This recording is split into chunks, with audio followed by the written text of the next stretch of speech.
Okay mga katuka, day 4 na natin. At tamang-tama maganda yung panahon, umaaraw.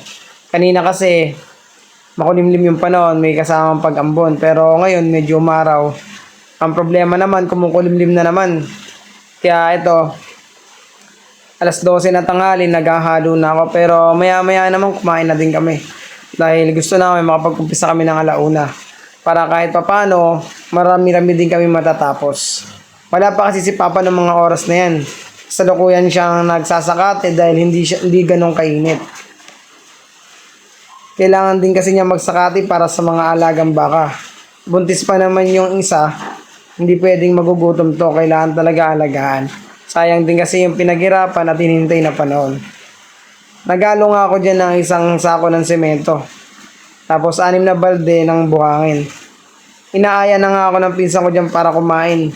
Para makapag-umpisa na kami at makatapos din ng hindi ganong kagabi. Maya-maya pa dumating na din si Papa niyan. Saktong-sakto sa pag-alis namin dyan sa pinahalo ko ay siya namang dating ni Papa. Talaga namang nakakapagod magpala sa ganyang kainit na lugar. Talagang tirik yung araw, talagang mahihirapan ka at hihingalin.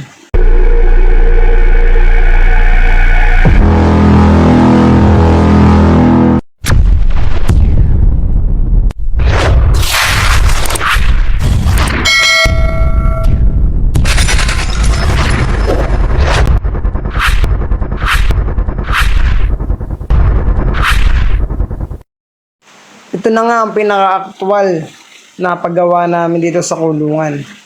Meron na kami ditong naitayo, meron na kami naasinta makalipas ng 3 araw.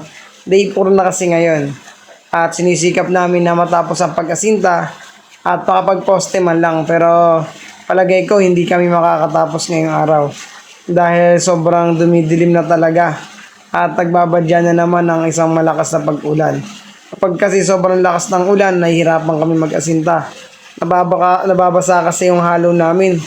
Kaya ang ginagawa lang namin, nagkukwentuhan, nagpapahinga. Kung mapapansin nyo, meron dyan 2 puno ng saging. Hinati ko kasi yung katawan ng saging, yung pinakapuno, at yun ang ginamit kong pambara sa aking sininsil. Doon ko kasi padadaanin yung dumi ng mga hayop. Sa puno ng saging na yan, kaya yan ang pinili ko. Once na kasi malagyan nyo ng semento, madali lang yung bakbakin. Di katulad ng plywood o kaya kahit anong bagay na pagka na semento, maaaring masira. Yan kasi ang naisip ko at pinaka meron dito sa bukid. Sa ganito kasing lugar, mahirap din ang ibang materyales. Naiporma ko na nga din pala yung pintuan ng mga oras na yan. Muntikan ko pa nga makalimutan. Muntikan ko pang asintahan ng paikot ulit. Kaya mangyayari, mawawala ng pintuan pero buti na lang naalala ko. Kaya ngayon naiporma ko. Di ko nga pala natapos yung video dahil nalobot na naman yung si cellphone. Kaya babawi na lang ako sa susunod at sa mga susunod na araw hanggang sa matapos namin ang ginagawa naming kulungan. Sama-sama niyo po kaming subaybayan, panoorin at pagmasdan ang mga ginagawa namin dito sa aming bakuran. At sana suportahan niyo po kami sa aming mga vlog. Huwag niyo po sana kalimutang i-share, i-like at i-click ang notification bell para po lagi kayong updated. Hanggang sa susunod na pagkikita, paalam!